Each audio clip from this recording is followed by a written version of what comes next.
भारत माता की, भारत माता की। आज के इस महत्वपूर्ण और ऐतिहासिक कार्यक्रम में मेरे साथ मंच पर उपस्थित महामहिम राज्यपाल गुजरात श्रीमान आचार्य देवव्रत जी, श्री सुरेश चंद्र आर्य, प्रधान सर्वदेशीय आर्य प्रतिनिधि सभा, श्री सुरेंद्र कुमार आर्य, अध्यक्ष अखिल भारतीय दयानंद सेवाश्रम, श्री पूनम सूरी, अध्यक्ष डीएवी कॉलेज प्रबंधकर्ता कमिटी, स्वामी प्रणवानंद सरस्वती जी, डॉक्टर अशोक कुमार चौहान जी, श्री सुदर्शन शर्मा जी, श्री गंगा प्रसाद जी, पूर्व राज्यपाल सिक्किम, योगेश मुंजाल जी, श्री धर्मपाल आर्य जी, श्रीमती सुषमा शर्मा जी, श्री राधाकृष्ण आर्य जी और यहाँ पर उपस्थित स्वागत समिति के सभी सदस्यगण और इतनी बड़ी संख्या में आए हुए आर्य बंधु भगिनियों को मेरा प्रणाम, नमस्कार।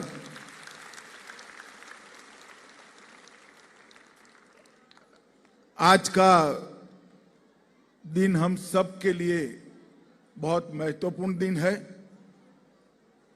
क्योंकि कल ही वर्ष प्रतिपदा के दिन महर्षि दयानंद जी ने आर्य समाज की स्थापना की थी। आर्य समाज की स्थापना कर महर्षि दयानंद ने सालों से सोई हुई इस देश की आत्मा को जागरूक करने का काम किया था। महर्षि दयानंद वो व्यक्ति थे जिन्होंने वेद व्यास के बाद वेदों के उद्धार का काम किया, वेदों को मूल स्वरूप में लाने का काम किया। देश की सांस्कृतिक और बौद्धिक जागरण का जिनने बड़ी तीव्र गति से शुरुआत की, अनेक क्रांतिकारियों के प्रेरणा स्रोत रहे और सबसे बड़ी बात, देश में अनेक सामाजिक सुधारों के वो जनक रहे। और महर्षि दयानंद जी का इस देश पर, ये पूरी सृष्टि पर युगों युगों तक उपकार रहेगा कि उन्होंने आर्य समाज की स्थापना कर अपने विचारों को और कार्यों को स्थायित्व देने का काम किया। मैं आज इस अवसर पर महर्षि दयानंद को हृदय पूर्वक प्रणाम कर मेरी बात की शुरुआत करना चाहता हूं।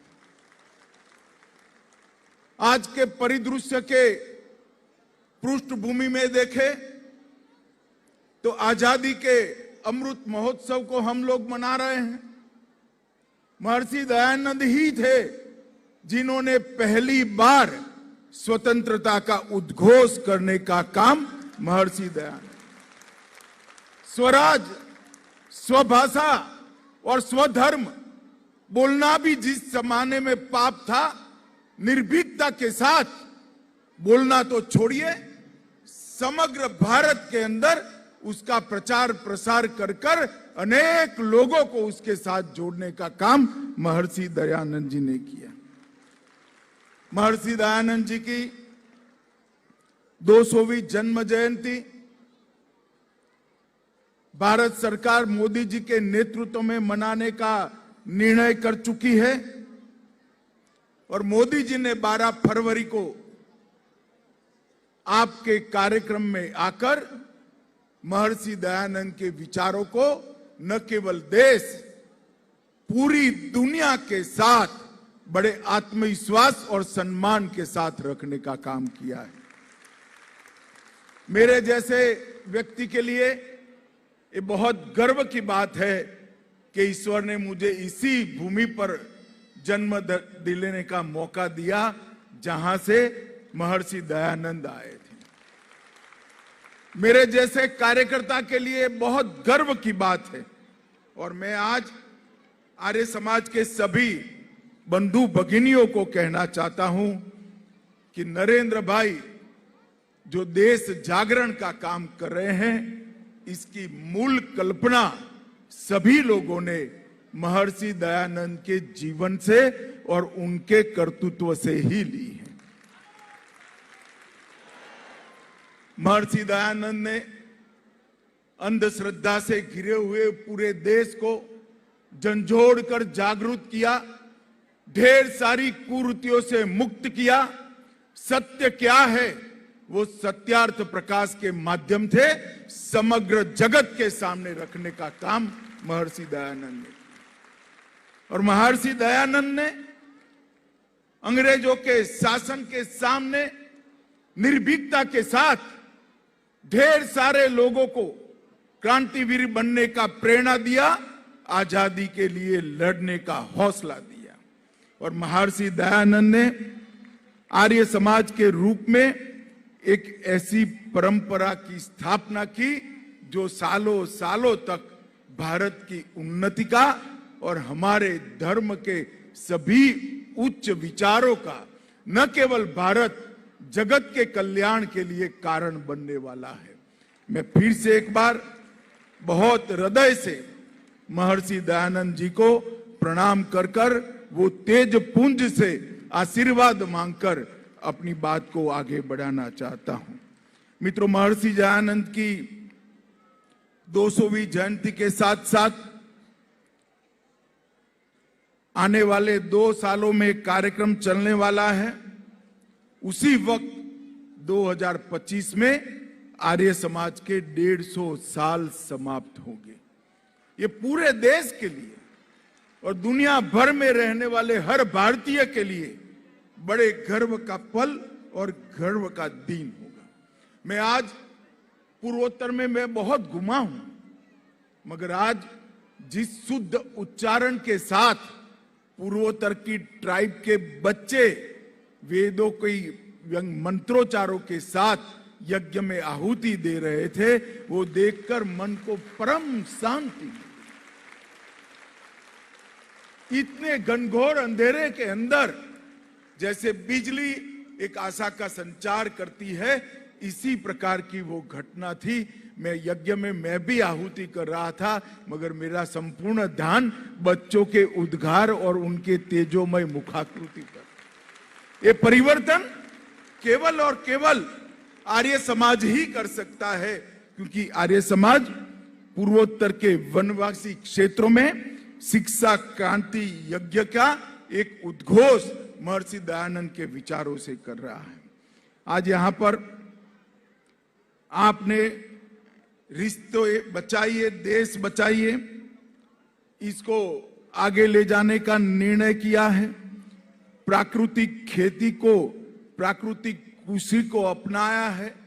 प्राकृतिक कृषि से न केवल पृथ्वी और मिट्टी का कल्याण होने वाला है, गौ माता के संरक्षण और संवर्धन से पूरी दुनिया का भी कल्याण होने वाला है। और मैं आचार्य जी को विशेष बधाई देना चाहता हूं। जिस तन्मयता के साथ और जिस जुनून के साथ आचार्य जी ने प्राकृतिक खेती के आंदोलन को पूरे देश भर के अंदर चलाया है, और मोदी जी ने भी आचार्य जी के इस आंदोलन को सरकार की ओर से पूरा समर्थन कर लाखों किसानों को आज यूरिया और डीएपी से मुक्त कर पृथ्वी माता को फिर से एक बार गुणवत्ता से सभर बनाना और मानव शरीर को रोगों से मुक्त करने का अभियान चला है।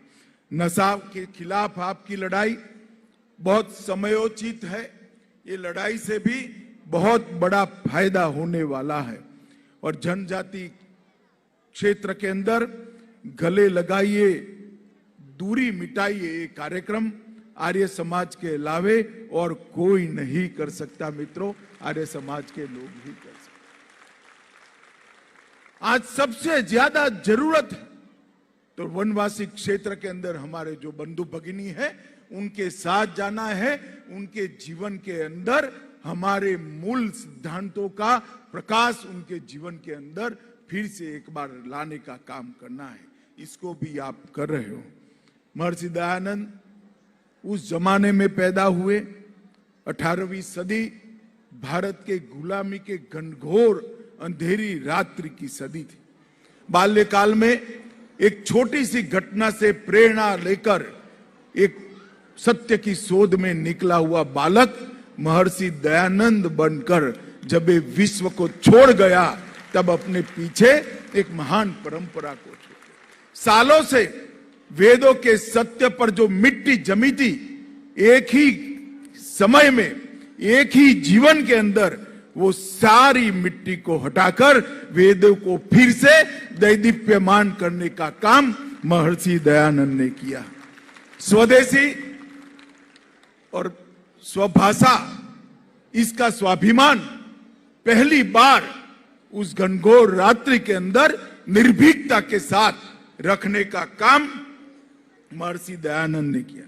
वो मानते थे कि वेदों का ज्ञान ही भारत की उन्नति का मूल कारण था और वेद ज्ञान की अनदेखी के कारण ही भारत की अवदशा हुई थी। इसलिए उन्होंने इस वेद के ज्ञान को ही मूल आधार मानते हुए अपना पूरा जीवन जिया और वेदों की और लोटों का मंत्र दिया, जो आज भी ढेर सारे लोगों के लिए प्रेरणा का स्रोत बना हुआ है। दयानंद जी समझ चुके थे कि व्यक्ति कितना भी महान हो, परंतु उसका जीवन सीमित होता है। इसलिए आर्य समाज की 1875 में नींव रखकर उन्होंने हमेशा के लिए अपने विचारों को एक लोगों के सामने जाने की दीप की लौ जलाने का काम महर्षि दयानंद ने किया। 1875 से 1883 तक के कालखंड के अंदर आर्य समाज उसी वक्त वटवृक्ष बन चुका था और उनके जाने के पश्चात भी लाखों प्रतिभावान शिष्यों ने एक काम को आगे बढ़ाया। स्वामी श्रद्धानंद, महात्मा हंसराज, पंडित गुरुदत्त, लाला लाजपत राय, इन्होंने उस जमाने में इस देश के युवाओं को और इस देश के चाहने वाले सभी लोगों को देशभक्ति और स्वभाषा और स्वधर्म का संस्कार देने का काम बहुत अच्छे तरीके से किया। अफगानिस्तान से लेकर बगदाद तक और तत्कालीन रंगून से लेकर जम्मू कश्मीर और गुजरात तक आर्य समाज को पहुंचाने का काम इन महान विभूतों ने किया। मित्रों, आजादी का आंदोलन का इतिहास अगर कोई भी व्यक्ति लिखना चाहे, मैं भी इतिहास का विद्यार्थी हूं, अगर आजादी के आंदोलन का इतिहास कोई लिखने बैठे और इसमें आर्य समाज का योगदान भूल जाए तो वो अज्ञानी ही माना जाएगा। आजादी का इतिहास आर्य समाज के योगदान का उल्लेख करे बगैर हमेशा के लिए अनेक सारे क्रांतिकारियों का निर्मित का काम आर्य समाज की गुरुकुल की श्रृंखलाओं ने किया। आर्य समाज के गुरुकुल, डीवीई, डीएवी और अनेक शिक्षा संस्थानों ने अंग्रेजी सरकार के विरुद्ध लोगों को, बच्चों को, युवाओं को, किशोरों को तैयार करने का केंद्र बनकर रहे और असहयोग आंदोलन में भी लाला लाजपत राय और स्वामी श्रद्धानंद ने बहुत बड़ी भूमिका निभाई। मित्रों, आर्य समाज ने बंग भंग का भी पुरजोर विरोध किया। स्वामी श्रद्धानंद के नेतृत्व में हजारों आर्य समाज के अनुयायी बंग भंग का विरोध करने के लिए समग्र देश भर से बंगाल पहुंचे। हैदराबाद मुक्ति संग्राम और गोवा मुक्ति संग्राम में भी आर्य समाज ही सबसे पहला झंडा लेकर आगे निकला। मैंने हैदराबाद मुक्ति संग्राम, दीव दमन और गोवा के मुक्ति संग्राम की सारे इतिहास को गृह मंत्रालय की ओर से संकलित करने की पहल की। ये कार्य अभी चल रहा है, मगर जितना भी कार्य ढूंढते हैं उसको संकलित करते हैं, इसको पढ़ते हैं, तो उसकी शुरुआत किसी न किसी महर्षि दयानंद के अनुयायी ने की है। ये बहुत बड़ी उपलब्धि है आर्य समाज की। 1937 में निजाम ने आर्य समाज की वार्षिक बैठकों पर जब रोक लगाई, उसका भी डटकर सामना किया गया। महात्मा नारायण स्वामी के निर्देशों के तहत सत्याग्रह आंदोलन भी करना गया और धर्मांतर की निजाम की नीतियों का भी खुलकर विरोध करने का काम आर्य समाज ने किया। मित्रों, 1857 की क्रांति की विफलता के बाद एक प्रकार से पूरा देश बिखर गया था। लगता था कालों कालों तक, सदियों तक हम गुलाम रहेंगे, और देखते देखते 90 साल के अब अल्पकाल के अंदर हमारा देश स्वतंत्र हो गया। और उस वक्त महर्षि दयानंद ने इस बात को दूर से देख लिया था कि इस देश की एक भाषा तय करनी पड़ेगी, संपर्क भाषा बढ़ानी पड़ेगी। इसीलिए जैसे आचार्य जी ने कहा, इन्होंने बोला भी हिंदी में, इन्होंने लिखा भी हिंदी में, और उन्होंने जिया भी हिंदी। संस्कृत के पंडित होने के बावजूद, मातृभाषा गुजराती होने के बावजूद, सारे सिद्धांतों को हिंदी में समाहित कर कर रखना वो महामानव की दूरदर्शिता थी कि इस देश को बनाए रखने के लिए एक संपर्क भाषा की जरूरत पड़ेगी। आज जब भी आप लोग भी कल से करिएगा, जब भी मैं किसी को नमस्ते करता हूं तो महर्षि दयानंद को जरूर याद करता हूं।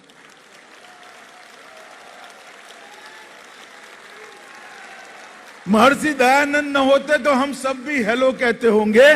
आज हम जब नमस्ते कहते हैं, हमेशा याद करिएगा, इस सर्वकालीन एवं संपूर्ण भारतीय अभिवादन महर्षि दयानंद की देन है और इसको भारत ने कभी नहीं।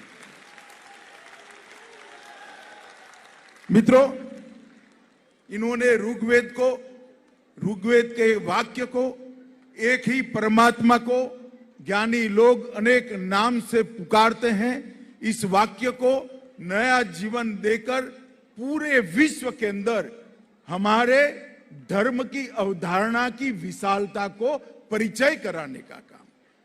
हिंदू धर्म के अनुयायी, आर्य समाज के अनुयायी कभी संकुचित हो ही नहीं सकते। हम तो समग्र ब्रह्मांड को अपना मानकर चलने वाले लोग हैं। ईश्वर को अनेक रूप से देखने वाले सभी लोग एक ही दिशा में जाते हैं। ये वाक्य को महर्षि दयानंद ने पूरे दुनिया के अंदर पहुंचाया। महर्षि दयानंद के कहे हुए एक एक वाक्य को उनके अनेक यशस्वी शिष्यों ने इस पर काम किया। डीएवी कॉलेज लाहौर से शिक्षा की क्रांति की नींव रखी। वेद विद्या के केंद्रों, गुरुकुल कांगड़ी जैसे विद्यालयों ने शुरू की। वंचित वर्ग के बच्चों की पाठशालाओं का निर्माण शुरू हुआ, अनाथालय का निर्माण हुआ, महिला शिक्षा का काम शुरू हुआ, विधवाओं के लिए महिला आश्रम का निर्माण भी हुआ और विधवा विवाह का भी समर्थन आर्य समाज ने उस भी वर्ष में किया। ये ढेर सारे काम एक जीवन के अंदर करना, इसकी कल्पना करना भी असंभव है। एक व्यक्ति अपने इतने से अल्प जीवन के अंदर इतने सारे आयामों को कैसे छू सकता है, और ऐसे अनुयायियों की फौज खड़ी करना जो उनके जाने के बाद, उनके जन्म के 200 दिन के बाद ये दिल्ली का पूरा सभागार और समग्र विश्व में आर्य समाज आज दयानंद के प्रति कृतज्ञता के भाव के साथ, और ये पूरा देश, और जब विश्व के समझ में आएगा तब पूरा विश्व महर्षि दयानंद के प्रति युगों तक कृतज्ञता के भाव से रहेगा, ऋण स्वीकार के भाव से रहेगा। इसमें मेरे जैसे लोगों को कोई दुविधा नहीं। लंबी लंबी समुद्र यात्राएं कर महर्षि के अनुयायियों ने मॉरिशस, फिजी, सूरीनाम, घाना, केन्या अनेक देशों में आर्य समाज की स्थापना की, और आज विश्व के 34 देशों के अंदर आर्य समाज का संगठन वट वृक्ष बनकर यहां पर खड़ा है। मित्रों, मैं आज यहां आया हूं तब आप लोगों को ये जरूर कहना चाहता हूं, आर्य समाज के काम को भी एक नई गति देने की जरूरत है। दिशा न बदले मगर गति बढ़ाने की जरूरत है। हम दाएं बाएं दिशा न बदले परंतु व्याप्तता बढ़ाने की जरूरत है। गति और व्याप्तता दोनों और बढ़ाकर हमें आगे बढ़ना पड़ेगा, तभी देश के सामने आज की जो चुनौतियां हैं उसका हम सामना कर पाएंगे। वेद का ज्ञान, स्वभाषा, हमारी संस्कृति, शिक्षा के मूल सिद्धांत, तैत्तिरीय उपनिषद के सिद्धांतों के आधार पर शिक्षा, अंधविश्वास का उन्मूलन, सामाजिक कुरीतियों का विरोध, स्वदेशी, हर विषय पर अगर कोई काम कर सकता है तो आर्य समाज ही कर सकता है। और उस समय जितनी जरूरत थी उतनी ही जरूरत आज भी महसूस होती है। और अब आज एक बहुत बड़ा हमारे लिए आशा का किरण ये है कि देश में नरेंद्र मोदी जी के नेतृत्व में सरकार चल रही है। अब सरकार के सारे कार्यकलापों को महामहिम राज्यपाल जी ने बताया। आप बारीकी से देखेंगे तो सरकार की सारे इनिशिएटिव ये आर्य समाज के मूल। स्वभाषा की बात करना आर्य समाज की ही बात है। समृद्ध राष्ट्र की कल्पना करना आर्य समाज की ही बात है। दुनिया में देश का सम्मान बढ़ाना आर्य समाज की ही बात है। योग और आयुर्वेद को पुनर्जीवित करना ये हमारी स्व संस्कृति की ओर लौटने की आर्य समाज की ही बात है। ढेर सारी चीजों को आज सरकार पुरस्कृत कर रही है, सरकार इसको गति दे रही है और सरकार इसके साथ योजना। मैं तो आज आर्य समाज का आह्वान करना चाहता हूं कि सारी चीजों के लिए आप भी जुड़ जाइए, गति को बढ़ाइए। आर्य समाज के काम को हर युवा तक पहुंचाने के लिए हम आगे बढ़े। ये मौका है 150वां साल आर्य समाज की स्थापना का और 200वां जन्म जयंती महर्षि दयानंद का। ये फिर से एक बार द्रुत गति से आगे बढ़ने को लिए हर आर्य ने अपने आप को, बंधु भगिनी ने अपने आप को दयानंद जी के लक्ष्य को पुनर्समर्पित करने का साल है। यहीं से एक नई ऊर्जा के साथ आगे बढ़े, यही मेरा आप सबसे अभ्यर्थना है। आप लोगों से मिलने की बहुत इच्छा थी। आचार्य जी और स्वागत समिति ने मुझे बुलाया। मैं हमेशा आपका ऋणी रहूंगा और महर्षि दयानंद के विचारों के प्रचार प्रसार के लिए मेरे जीवन के अंत तक जो भी करना पड़े करने के लिए मैं हमेशा उपलब्ध रहूंगा। आप सभी को प्रणाम, नमस्कार।